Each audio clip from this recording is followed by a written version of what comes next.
जिसमें अगर आपने हेडिंग दिया होगा तो हेडिंग को ऐसे दिखाएगा, अगर आपने बुलेट्स का इस्तेमाल किया है तो बुलेट्स को ऐसे दिखाएगा, और अगर आपने हॉरिजॉन्टल लाइन लिया है तो लाइन का रूप कुछ इस तरह दिखाई देगा।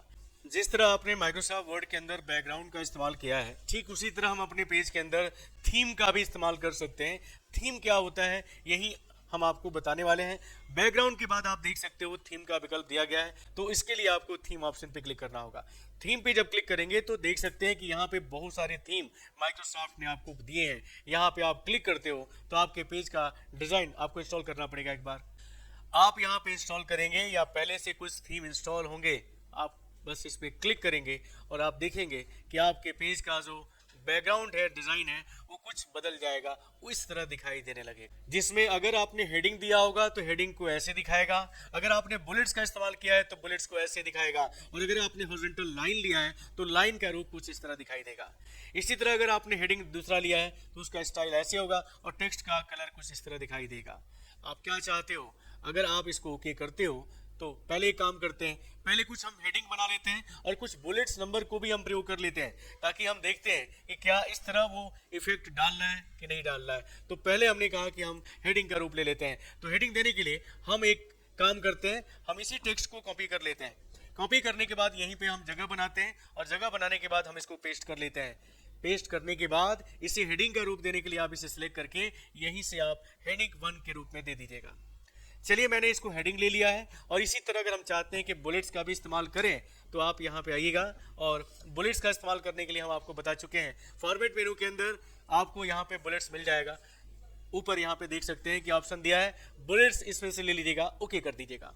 अब यहाँ पे आपको जो लिखना है लिख डालिए। मैं ऐसे ही कुछ भी टाइप कर लेता हूँ ताकि मैं देखूँ कि क्या वो स्टाइल बदल रहा है कि नहीं बदल रहा है, हमारे थीम का स्टाइल चेंज हो रहा है कि नहीं हो रहा है। अब हम क्या करेंगे कि फॉर्मेट मेनू के अंदर आएंगे, थीम ऑप्शन पे क्लिक करेंगे, और हमने आपको बताया कि आप ये वाले विकल्प पे क्लिक करिएगा।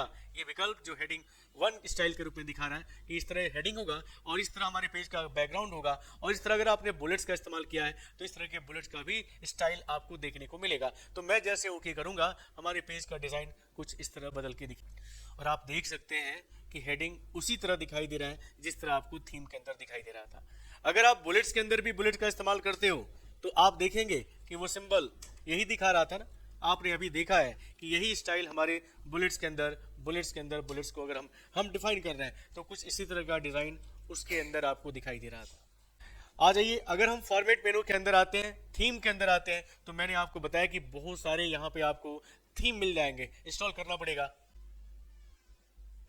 ये सभी थीम माइक्रोसॉफ्ट द्वारा दिए गए हैं, और कुछ थीम तो पहले से इंस्टॉल है। आप कह सकते हो कि थीम को आपको इंस्टॉल करना पड़ेगा। अगर आप इस पर क्लिक करते हो तो आपके पेज का डिजाइन, आपके पेज का बैकग्राउंड कुछ इस तरह दिखाई देगा। तो मैं यहाँ पे ओके करके आपको दिखाता हूँ। देखिए, इसी तरह बहुत सारे थीम आपको यहाँ पे मिल जाएंगे जो आपके पेज के बैकग्राउंड के रूप में इस्तेमाल होगा। अगर आप इस पर क्लिक करते हो और ओके करते हो तो आप देखेंगे कि आपके पेज का डिजाइन कुछ इस तरह दिख रहा है।